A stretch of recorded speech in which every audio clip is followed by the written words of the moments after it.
The Las Vegas Raiders have a lot of work to do this offseason, especially when it comes to shoring up some glaring weaknesses in their roster. The Raiders' coaching situation is quite good now with the hiring of Pete Carroll, Chip Kelly, and Patrick Graham. So it's time to focus on actual team building. Let's break down the areas where they need the most help and what might be in store for them. What's up, buddies? Welcome back. If you are new here, make sure you hit the subscribe button. We cover all AFC West news here on this channel. First of all, the Raiders' defensive tackle position is in a bit of disarray. The current defensive tackle position consists of starter Christian Wilkins and Jonah Lalu with backup Zach Carter, Matthew Butler, Tamari Fox, Tyler Manoa, and free agents Adam Butler and John Jenkins. Wilkins was the team's big free agent addition last offseason. He was lost for the season in Week 3, so they got a good long look at several other interior defenders in his absence. Adam Butler was the primary beneficiary of Wilkins' loss, while the veteran John Jenkins started all 17 games for the second season in a row in Las Vegas. Butler had a career year, and the discovery among the group was 7th-round rookie Jonah Lalu, who was picked up off waivers from the Colts. The two DTs who played the most snaps last season are both headed for free agency.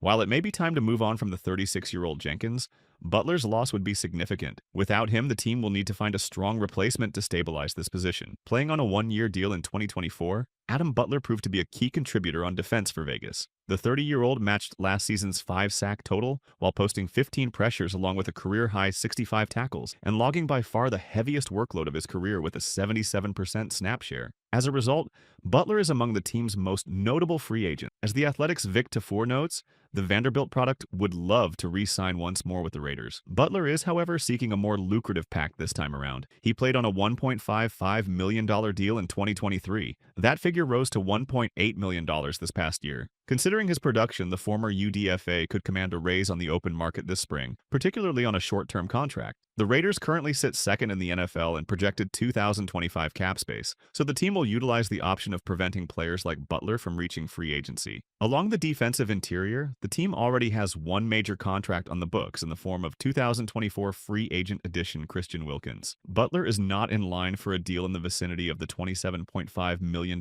per year one Wilkins signed last year, but losing him on the open market would create a notable vacancy. Now assessing Raiders' interior offensive line. The current O-line includes starters Jackson Powers-Johnson, Andre James, and Jordan Meredith, with backups Dylan Parham and Will Putnam, and free agent Cody Whitehair. The silver and black shuffled through various offensive line combinations over the course of the 2024 season, with multiple players stepping up when needed due to injuries. The season started off with Andre James, Cody Whitehair, and Dylan Parham starting in the interior line. However, all three would end up missing time throughout the year. This afforded Jordan Meredith and rookie Jackson Powers-Johnson to fortify their roles up front, evolving into major contributors during the late stretch. James allowed the lowest quarterback pressure percentage of all linemen on the team, according to NFL Next Gen Stats. Meredith, who started a career-high 8 games, had the second lowest behind James. Keeping in view their last season performance, the O-line position is extremely unstable. They could probably run it back with JPJ at left guard, James at center, and Meredith at right guard with Parham as a utility reserve. But JPJ is the best center on this team, and if he is to play there, they would have to figure out what to do with James, and would also need to upgrade the guard position so as to not have a letdown overall on the interior. Moving to assess the next position of the Raiders, there are 6 players at the offensive tackle position, starters Colton Miller and DJ Glaze with backups Thayer Munford, Dalton Wagner, and Gottlieb Ayedze, and free agent Andres Pete. Colton Miller, the longest tenured Raider on the roster, was the only offensive lineman to start all 17 games for the team in 2024. Veteran Andres Pete was used on special teams and as a rotational guard throughout the season, appearing in 15 games. Thayer Munford Jr. also began the season starting at right tackle before an injury sidelined him in Week 3. In his absence, rookie DJ Glaze was put to the test and impressed enough to start a total 14 game. Once Munford returned from injury, he served as a jumbo tight end in the offense. The Raiders seem to have a potential gem in Glaze, and Miller has shown in past seasons that he can bounce back. While depth and competition are always important, they don't have to make it a high priority, especially with several other positions in much more need of attention. Moving next is the Raiders' tight end position, which looks great. Brock Bowers is the starting tight end for the Las Vegas Raiders, with Michael Mayer as the backup. Let's talk a little about this young star tight end, Brock Allen Bowers, who has greatly strengthened the tight end position of the Las Vegas Raiders during his rookie season. He played college football for the Georgia Bulldogs, where he was a 3-time All-American, 2-time John Mackey Award winner, and won 2 national championships. On May 9th, 2024, Bowers signed a 4-year fully guaranteed contract worth $18.1 million with the Las Vegas Raiders. In his NFL debut, he had 6 receptions for 58 yards and a 10-22 loss to the Los Angeles Chargers in Week 1. In a Week 2, 26-23 win over the Baltimore Ravens, Bowers had 9 receptions for 98 yards. In Week 5, Bowers caught a 57-yard pass for his first NFL touchdown as a part of an 8-reception and a 97-yard game during against the Denver Broncos. In Week 10, he had 13 receptions for 126 yards and a touchdown against the Miami Dolphins. In Week 12, he had 10 receptions for 140 yards and a touchdown against the Kansas City Chiefs. Bowers played all 17 games through the 2024 season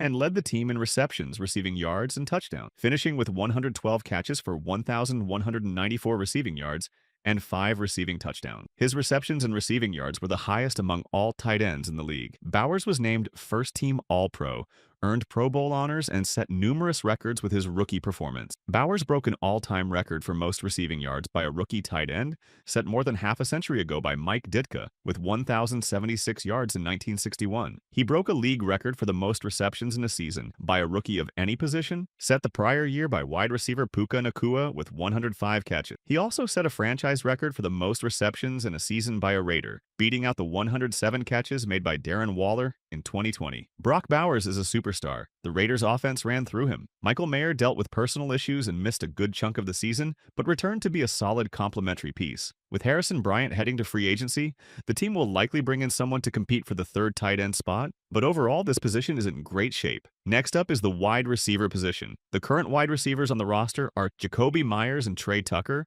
as starters with backups Ramel Keaton, DJ Turner, Tyreek McAllister, Jeff Foreman, Christian Wilkerson, Alex Bachman, and Shedrick Jackson, and free agent Terrace Marshall. This position looked like it was in good hands coming into last season, but 3 games in Davante Adams was already wanting out. Jacoby Myers stepped up to be the team's #1 receiver, reaching 1,000 yards for the first time in his career, but Trey Tucker never quite reached the ceiling they had hoped.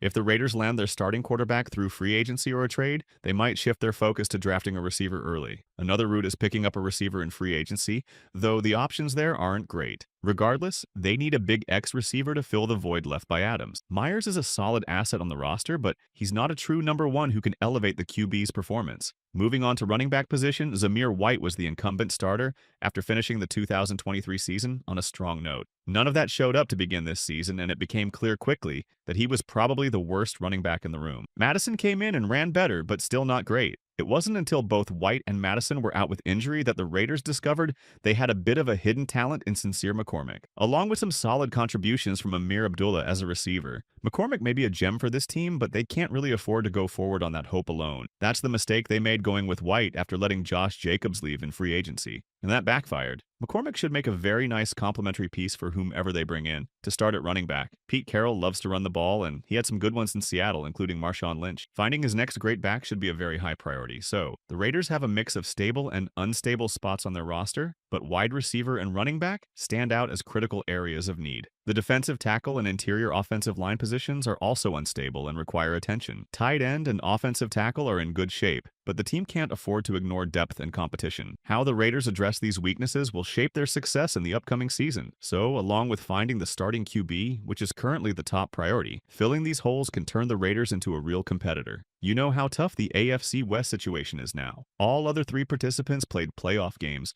so competing with them requires a strong foundation. So, guys, what do you think? Which position do you think needs more attention after quarterback? Share your thoughts in the comment section.